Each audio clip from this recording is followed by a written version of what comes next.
Hello dears, welcome back in my English class. The home coming by Rabindranath Tagore पर मैंने एक और लेक्चर आपको पहले दिया था जिसमें text with explanation, detailed explanation in Hindi की हम बात कर रहे थे।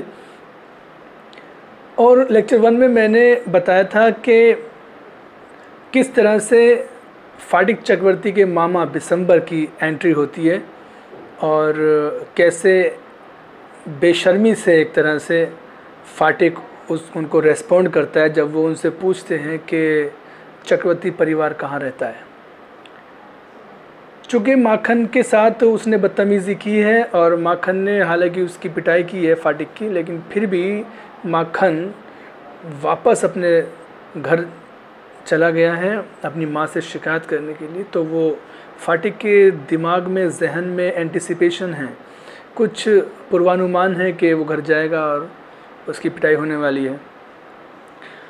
आज के इस लेक्चर में हम यहाँ से आगे की कहानी पढ़ेंगे और बहुत ध्यान से इसको आपको पढ़ना है। एक एक चीज़ बहुत इम्पोर्टेंट है। तो चलिए शुरू करते हैं इंशाल्लाह। तो भाई प्यारे बच्चों, जो कुछ भी आज हम पढ़ने वाले हैं उसको मैंने एक रेक्टेंगल में डाला है और हम शुरू करने वाले हैं। यहाँ तक फाटिक को पिछले लेक्चर में मैंने बताया था कि फाटिक अपने मुंह में घास का तिनका चबाना शुरू कर देता है। आप मेरा पहला लेक्चर ज़रूर देखना, इसको तभी समझ में आने वाला है। अब यहाँ से शुरू करते हैं हम। But now a servant came down from the house and told Phatik his mother wanted him. लेकिन अब एक नौकर घर से आ जाता है और फाटिक को कहता है कि फाटिक, तुम्हारी माता जी तुम्हें तुम्हारे घर चाहती हैं, मीन्स तुमको तुम्हारी माता जी ने बुलाया है। फाटिक रिफ्यूज़ टू मूव, फाटिक इनकार कर देता है वहाँ से हिलने के लिए। But the servant was master on this occasions, लेकिन नौकर तो ऐसे मामलों का एक तरह से माहिर था। मतलब ऐसे बहुत सारे मौके उस नौकर के सामने आते होंगे जब ज़बरदस्ती फाटिक के सामने उसको करनी पड़ती थी। तो फाटिक कुछ इस तरह के मौक़ों का माहिर था, जो नौकर था वो इस तरह के मामलों का, इस तरह के मौक़ों का एकदम माहिर था कि ऐसे मामले अगर मान लीजिए फाटिक के सामने आए तो वो कैसे ऐसी स्थिति को हैंडल करेगा। क्या किया उसने, देखिए। ही टुक फाटिक अप रफली, उसने बहुत ही बुरी तरीके से, भद्दे तरीके से फाटिक को ऊपर उठाया एंड कैरीड हिम, और उसे ले गया, kicking and struggling in important rage. और फाटिक किकिंग, लात मारता रहा, स्ट्रगल करता रहा उससे छूटने के लिए। इम्पोर्टेंट रेज, रेज का मतलब होता है गुस्सा, RAGE रेज, रेज का मतलब होता है गुस्सा।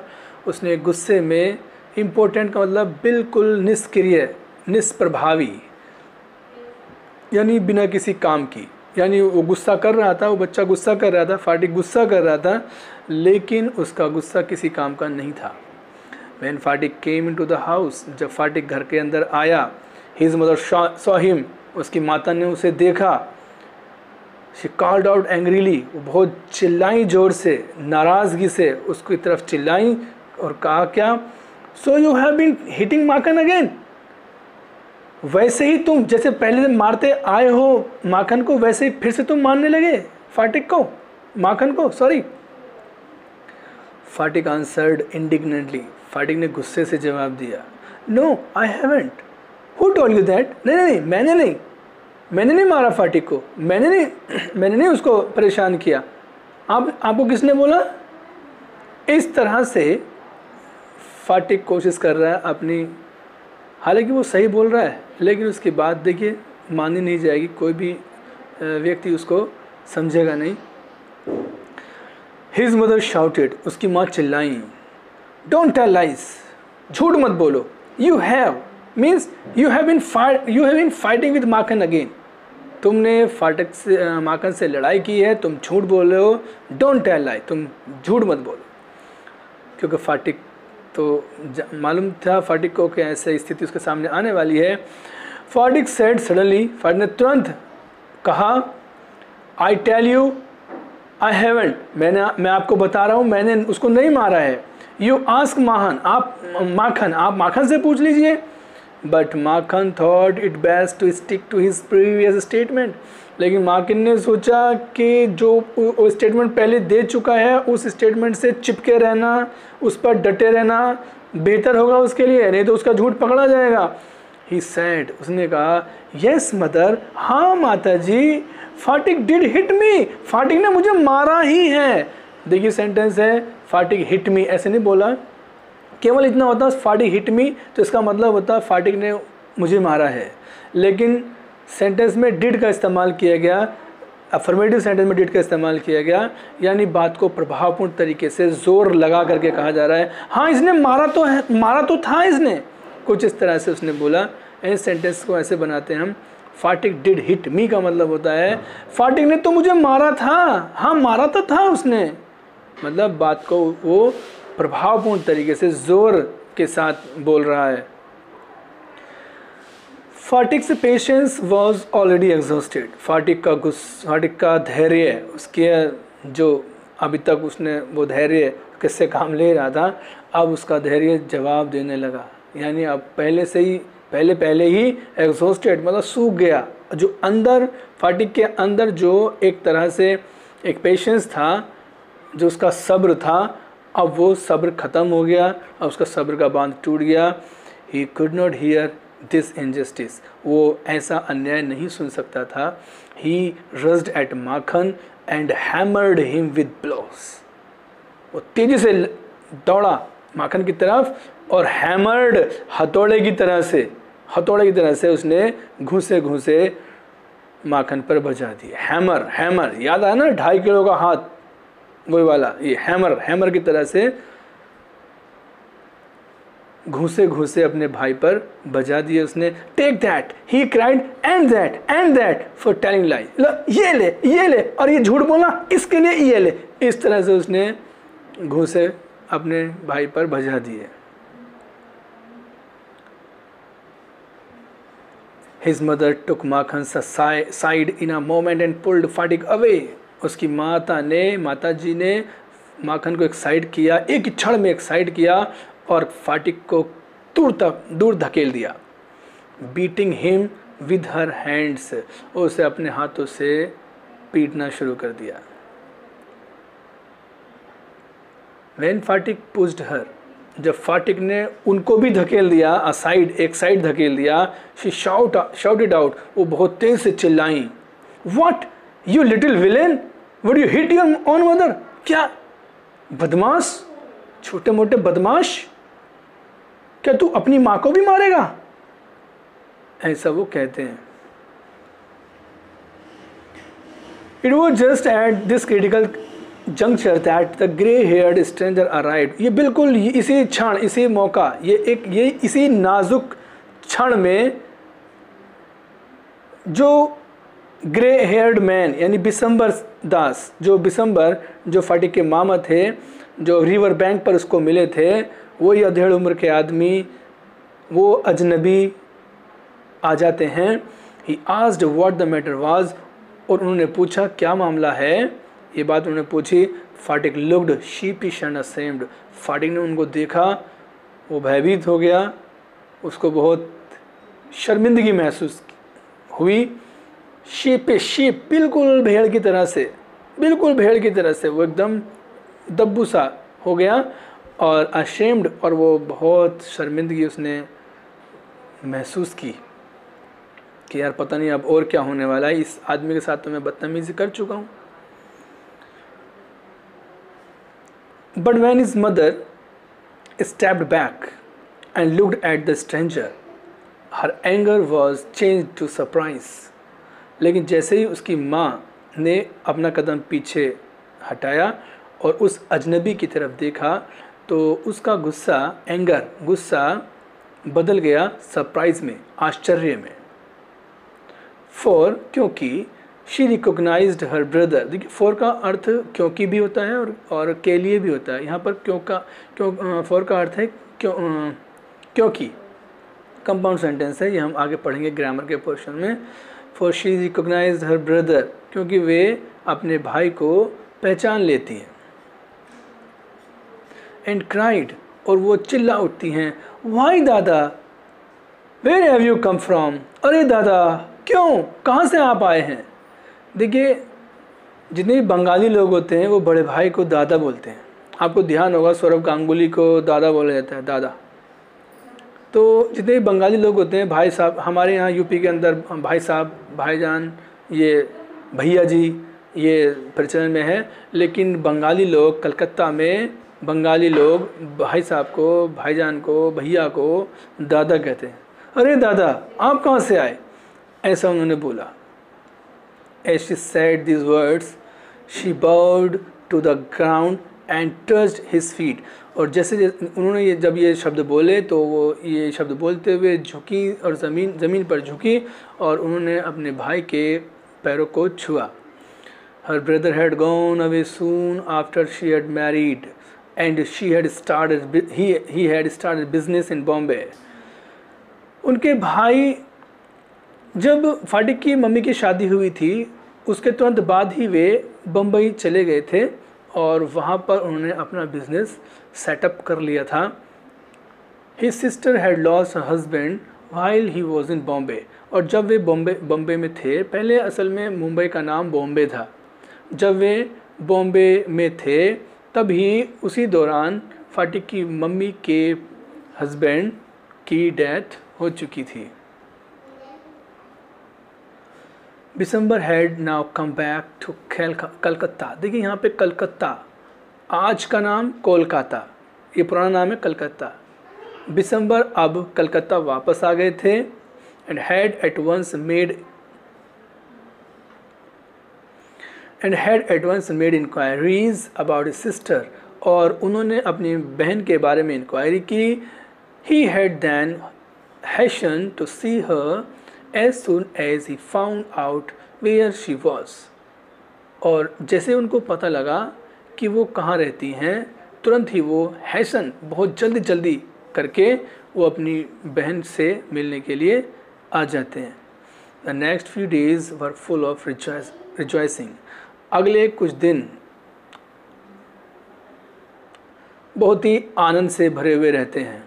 The brother asked after the education of the two boys. भाई ने इन दोनों बच्चों की एजुकेशन के बारे में अपनी बहन से पूछा, यानी फाटिक की माँ से उन्होंने पूछा उनके एजुकेशन के बारे में। उसके बाद वो क्या बताती, देखिए, He was told by his sister that Fatik was a perpetual nuisance. वो बताती हैं, देखिए, he was told, past indefinite passive voice, उनसे बताया जाता है उनकी बहन के द्वारा कि फाटिक परपेचुअल, हमेशा न्यूसेंस, उपद्रव रहा है उसके लिए। यानी फाटिक हमेशा से ही उपद्रवी रहा है उसके लिए। ही वॉज वेरी लेज़ी, वो बहुत लेज़ी था। डिसओबीडियंट, बेहद बातें ना मानने वाला बच्चा रहा है, आज्ञाकारी नहीं रहा है, अवज्ञाकारी वो बच्चा रहा है। एंड वाइल्ड, बहुत बेशर्म, और जैसे असभ्य लोग रहते हैं, बहुत बेहद वो असभ्य रहा है। But Makhan was as good as god, लेकिन माखन के बारे में बताया जाता है, बहुत इम्पोर्टेंट है यहाँ पर, मैं इसको अंडरलाइन कर देता हूँ, बल्कि इसको रेक्टेंगल में डाल देता हूँ।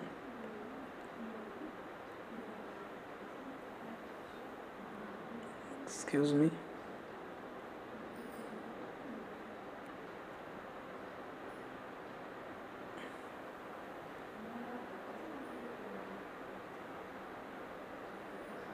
थोड़ा सा ध्यान से हम पढ़ेंगे इसको।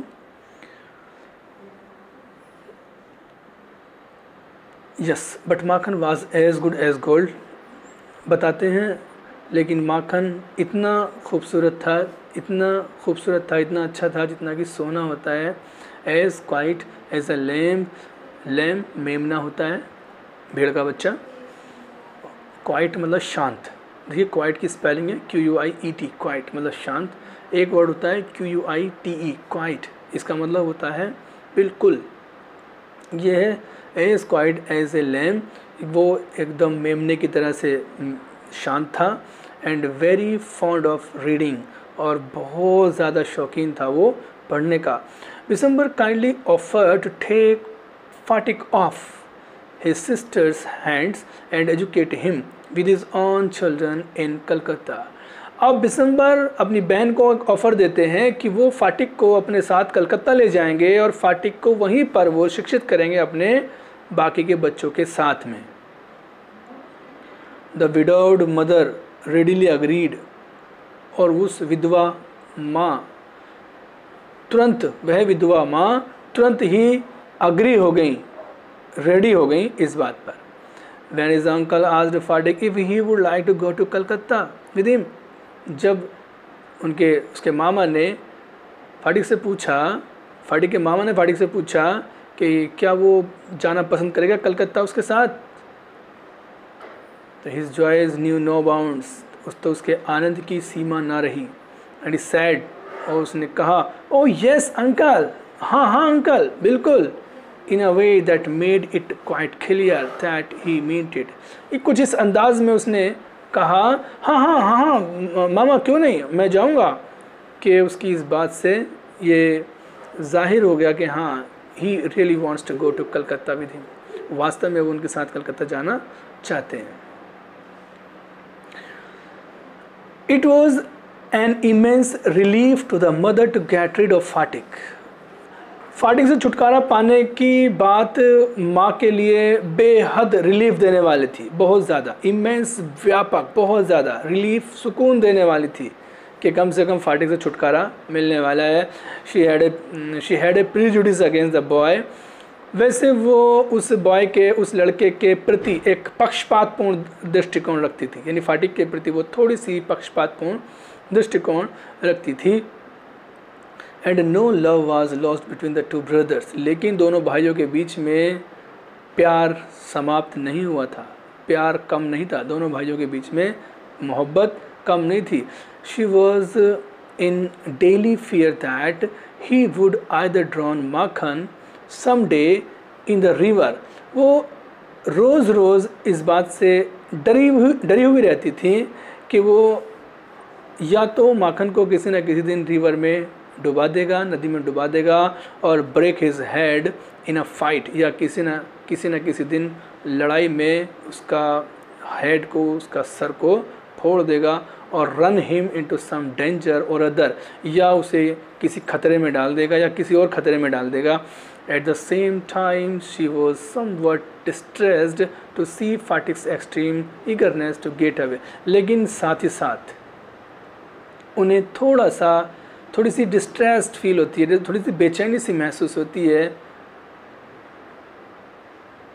जब फाटिक को वो देखती है कि वो बेहद एक्सट्रीमली बहुत ज़्यादा ईगर है, उत्सुक है अपने मामा बिशंबर के साथ कलकत्ता जाने का। देखिए माँ की ममता, देखिए माँ गुस्से में उसको मार रही है, बच्चे को मारती है, उसको डांटती है, उसको बुरा भला कहती है, लेकिन साथ ही साथ एक जुदाई का जो गम है उस माँ को देखिए जाहिर हो रहा है।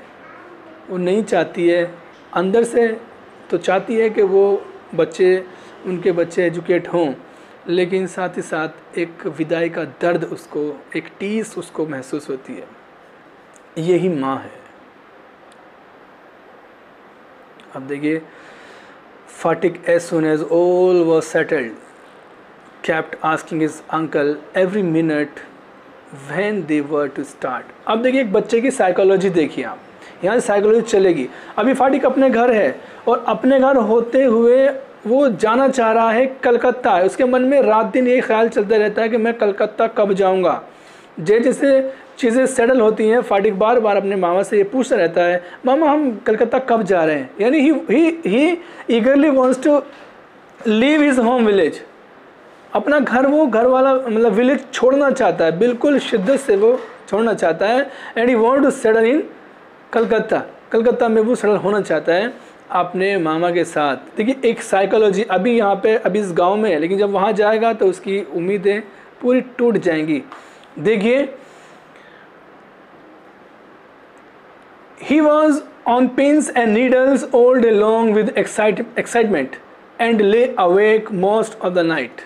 वो रात भर लगभग पूरी रात जागा रहता था और पूरा दिन वो पिंस एंड नीडल्स मतलब बहुत ज़्यादा व्याकुल बेचैन रहता था कि बस जल्दी से जल्दी वो वक्त आ जाए जब मामा यहाँ से जाएं और हम कलकत्ता पहुँचे, और उसके बाद he should enjoy the beauty of Calcutta, the beautiful life of Calcutta. Now अब देखिए क्या होता है. ही bequeathed to Makhan in perpetuity his fishing rod, his big kite and his marbles. देखिए अब तक दो भाई आपस में इतना लड़ते थे, इतना आपस में लड़ाई झगड़े कर रहे थे, लेकिन अब वो दो भाइयों का अंदर वाला दिल वाला प्यार बाहर आता है. फाटिक अपने भाई माखन को अपनी खूबसूरत, अपनी इम्पोर्टेंट, अपनी बेहद दिल से मतलब प्यारी चीज़ें बिकीत करता है, त्याग देता है, मतलब उसको छोड़ देता है, अपने भाई को दे देता है. और वो क्या क्या चीज़ें हैं? एक फिशिंग रॉड है, उसको इम्पोर्टेंट है, आपको एग्ज़ाम में आएगा, मैं टेस्ट लूँगा शायद आपको उसमें ये क्वेश्चंस आ सकते हैं. एक उसको फिशिंग रॉड देता है, मछली पकड़ने की एक डंकी होती है वो देता है, कांटा. हिज बिग काइट देता है, एक बड़ी सी पतंग है उसके पास, वो भी वो अपने भाई को दे देता है.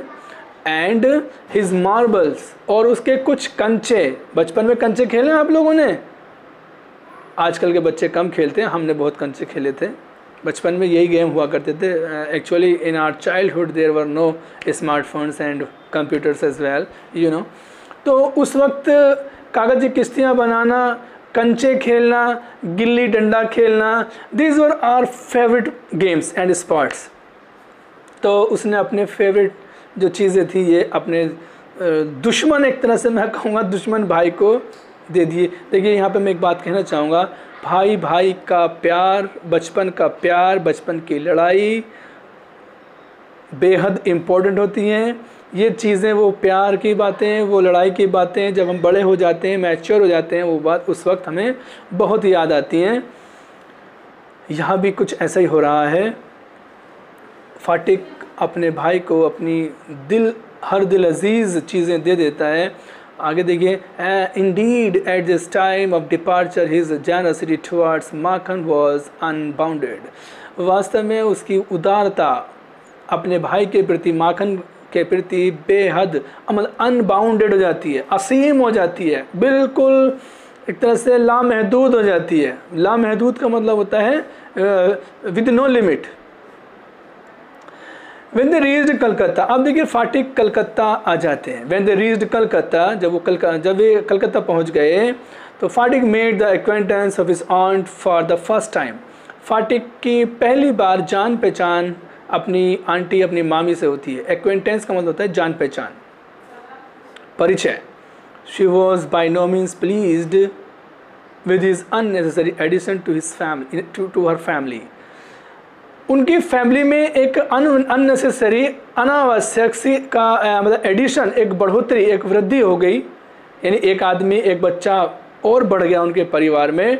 उस परिवार में उस बच्चे का बढ़ना एकदम से वो रिसीव नहीं करती हैं अच्छे से. उनको अच्छा बिल्कुल नहीं लगता है कि उनके पहले से ही 3 बच्चे हैं और एक और बच्चे की एडिशन, एक और बच्चे की वृद्धि.